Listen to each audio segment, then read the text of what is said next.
Rasulillah Sayyidina Muhammad bin Abdullah wa ala alihi wa sahbihi wa man walah amma ba'du. Alhamdulillah, kita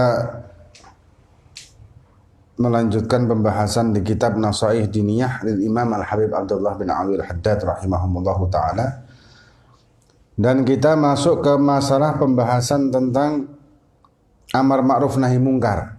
Ya, tentang masalah amar ma'ruf nahi mungkar yang sebelumnya sudah dibahas bahwa tidak ada alasan untuk tidak beramar ma'ruf nahi mungkar. Berarti apa? Berarti amar ma'ruf nahi mungkar itu sangat-sangat diwajibkan. Mengajak orang untuk melakukan kebaikan dan mencegah ketika orang itu mau melakukan kemaksiatan atau menghentikan perbuatan kemaksiatan yang dilakukan oleh orang lain. Nah, kemudian dikatakan kalau misalkan orang-orang yang diajak amar ma'ruf nahi mungkar itu tidak paham atau tidak mau menerima atau mungkin dia katakan tidak mau mendengarkan, ya kan ada yang seperti itu alasannya. Kalau saya amar ma'ruf nahi mungkar gak direken. Dikatakan wa idza salamna lahum annahu la yusma minhum idza amaru au ankaru faman ladzi yahmiluhum ala mukhalatati ahli al-munkari wa mu'asyaratihim. Kalau anggaplah mereka, kita terima alasan orang-orang yang tidak beramar ma'ruf nahi mungkar dengan alasan bahwa mereka itu la yusma, tidak mendengar, tidak mau mendengar omongan kita, atau mereka tidak mau menghiraukan kami ketika kami sampaikan kebenaran, atau ketika kita ajak mereka untuk beramar ma'ruf, atau kita ajak mereka untuk menjauhi kemungkaran. Nah, mereka tidak mau menerima. Kalau alasan kita seperti itu, maka apa yang menjadi penyebab kita masih berkumpul dengan mereka, orang-orang ahli mungkar ini?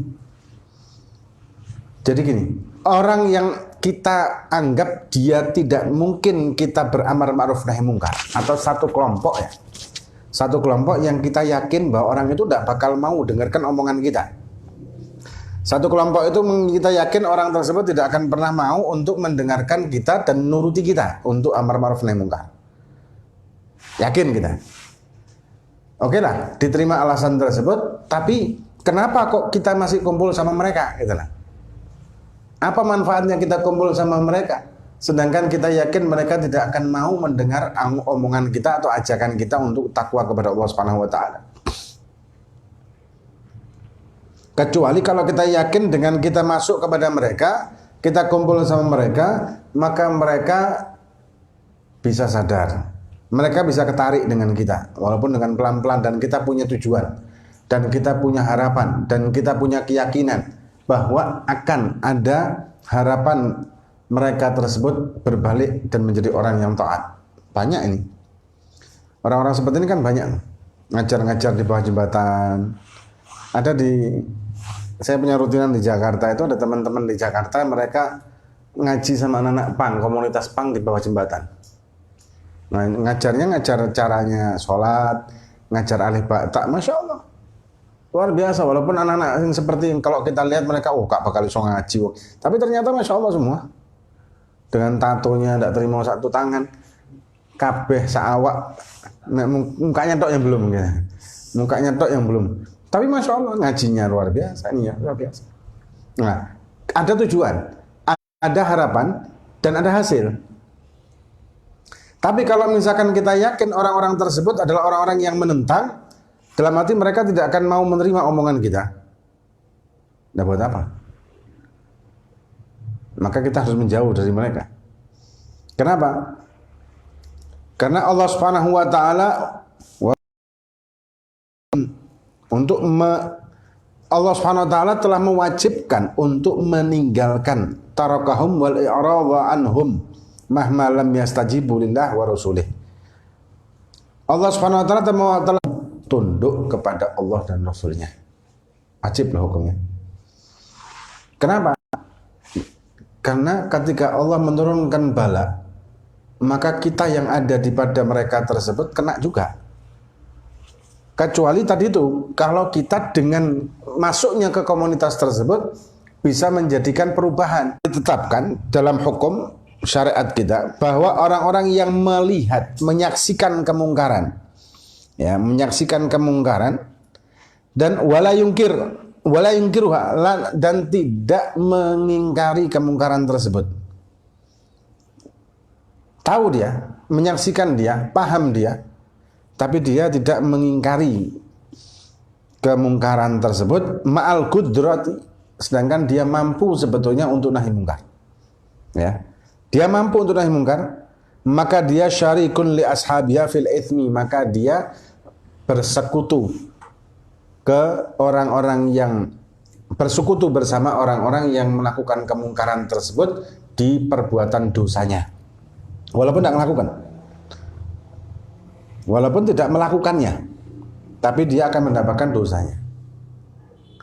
Wa kadzalika, dan begitu juga alladzi yardha biha, begitu juga yang ridho terhadap kemungkaran. Adanya kemaksiatan, sudah apa-apa, sudah, itu kan hak asasi manusia. Sudah apa-apa, orang mungkar itu kan pribadinya dia. Orang mau minum khamr itu ya hak asasi mereka. Orang zina ya terserah mereka, itu kan hubungan mereka, urusan mereka dengan Tuhan.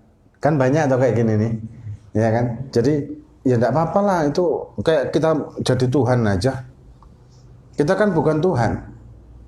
Ya tidak apa-apa, mereka mau bermaksiat kan urusan mereka dengan Tuhan. Kenapa kita ikut campur? Kita saja belum tentu lebih baik dari mereka kok. Nah, kan omongan-omongan seperti ini bahaya ini. Atau kita juga meridhoi dan kita merelakan adanya kemungkaran, dan kita memahami dan menerima adanya kemungkaran tersebut. Wa illam yakun hadiran indah, walaupun kita tidak berada di tempat kemungkaran itu, tapi kita meridhoinya, tapi kita membiarkannya dan membenarkan kemungkaran walaupun kita tidak berada di kemungkaran tersebut, tidak berada di dekat sama mereka atau di lingkungan mereka atau di komunitas mereka. Kita tidak berada di situ, jauh. Kita hanya dengar berita atau dengar broadcastan atau kita melihat dari streaming mungkin atau dari apa adanya kemungkaran, dan kita meridhoinya walaupun kita dari jauh. Bal wa in kana bainahu wa bainal mawdi' alladhi tu'mal fihi mithl ma bainal masyriq wal maghrib. Walaupun antara ini orang dengan perbuatan maksiat itu antara masyriq wal maghrib, jaraknya jarak sekian ratus kilometer, ribuan kilometer sekalipun, dan kita membiarkan dan kita ridho terhadap kemungkaran tersebut, maka kita mendapatkan dosanya. Walaupun jaraknya jauh. Ya. Walladhi yukhalid ahlul munkar wa yu'ashiruhum wa illam ya'mal bi'amalihim ma'dudun indallahi minhum. Dan orang-orang yang kumpul sama ahli mungkar, bergabung sama mereka, koncoan sama mereka tanpa ada nahi mungkarnya, tanpa berusaha untuk dakwah, tanpa berusaha untuk ngajak, kumpul saja. Istilahnya cuek gitu ya, enggak ngereken urusan dewe-dewe, masalah maksiat urusan dewe-dewe, kan banyak kayak gitu.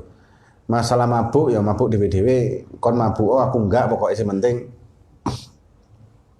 Jadi berkumpul sama mereka tanpa ada nahi mungkar, maka oleh Allah Subhanahu wa taala ma'dudun indallah minhum wa illam ya'mal bi'amalihim, walaupun tidak melakukan amal seperti mereka orang mungkar tersebut, maka dianggap oleh Allah Subhanahu wa taala bagian dari mereka. Walaupun tidak melakukan perbuatan. Misalkan kita kumpul sama orang minum, sama orang suka judi.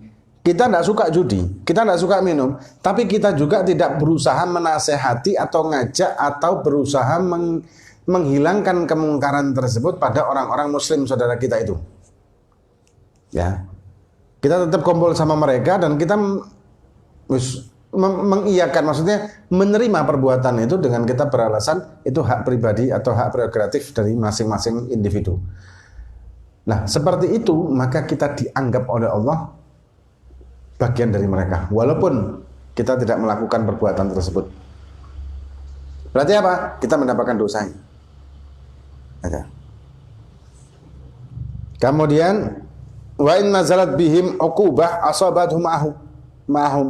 Kalau misalkan turun siksaan, Allah menurunkan bala, Allah menurunkan musibah kepada satu kaum yang bermaksiat dan kita berada di situ tanpa berusaha amar ma'ruf nahi munkar, maka kita akan terkena musibah bersama mereka. Maka kita terkena balak bersama mereka, ukubah, balak, hukuman dari Allah. Dengan macam-macam bencana alam lah, dengan kemarau mungkin, dengan gak karu-karuannya di hidup kita. Ini masuk balak. Bagaimana orang-orang tersebut melihat yang mati itu dengan pandangan iri. Akhir zaman itu begitu. Jadi apa? Orang yang hidup iri sama sing mati. Iku mati wis enak yo, gak ngurus urip ruwet, gak ngurus golek blonjo, gak ngurus kerjaan, gak ngurus ini, gak ngurus itu, gak ngurus. Itu dawuh Kanjeng Nabi. Akhir zaman itu nanti orang yang hidup iri sama yang mati. Wis tenang di alam barzah. Wis gak mikir apa-apa. Berarti apa? Saking parahnya hidup. Saking parahnya. Ini kenapa kok begitu? Karena balak. Kenapa kok terjadi balak? Qillatul ihtimam bainal muslimin. Sedikitnya rasa saling peduli sesama kaum muslimin. Dalam artian sedikit orang itu yang mau mengajak kepada Allah Subhanahu wa taala. Sedikit orang itu yang mau mengingatkan karena Allah. Sedikit orang yang mau beramar ma'ruf nahi munkar. Ya, maka itulah yang terjadi. Wala yanju wala yaslam illa bin nahi. Tidak akan selamat ini orang. Ya, tidak akan selamat seseorang kecuali dia nahi munkar. Ketika ada kemungkaran di daerahnya, dia tidak akan selamat kalau nahi munkar. Dan kita sudah sering bahas kriteria nahi munkar itu ada yang fardu kifayah, ada yang fardu ain. Minimal dalam hati kita mengingkari keperbuatan kemungkaran yang ada. Yang kita tahu perbuatan kemungkaran, dalam hati kita mengingkarinya dan mengutuknya. Kemudian kita doakan orang tersebut dapat hidayah. Ya. Summa bil mujanabati wal mufaraqah lahum in lam yakbalu wa yanqadhu lil haqqi. Kemudian kita wajib untuk menjauh dan berpisah dari mereka kalau mereka tidak mau menerima dan tunduk kepada Allah Subhanahu wa taala. Ketika ada satu kelompok komunitas kita yang tidak mau nurut kepada Allah, tidak mau taat sama Allah dan Rasulnya, maka kita lebih baik untuk mufaraqah. Lebih selamat dunia akhirat bagi diri kita. Kalau kita tidak mampu untuk amar ma'ruf nahi munkar, tapi kalau kita mampu, maka kita wajib untuk berada di situ. Dengan adanya kita di situ, ada perubahan. Ya, kalau tidak ada perubahan sama sekali, ya mending kita menyelamatkan diri kita. Sambil kita berdoa semoga Allah SWT memberikan hidayah kepada mereka, buka hati mereka. Karena tidak ada yang bisa buka hati seseorang kecuali Allah. Ya.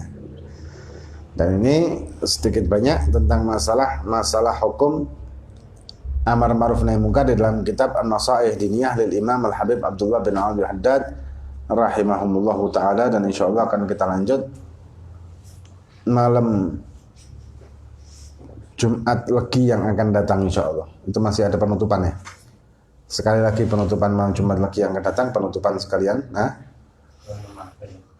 Iya, masih ada satu kali. Kemudian masuk ke bulan Ramadan. Wallahu a'lam bishawab. Fatihah fakana fiddin wa ta'ala hadikum salaha wa nasallallahu alaihi wasallam. Hadratin Nabi Al-Fatihah.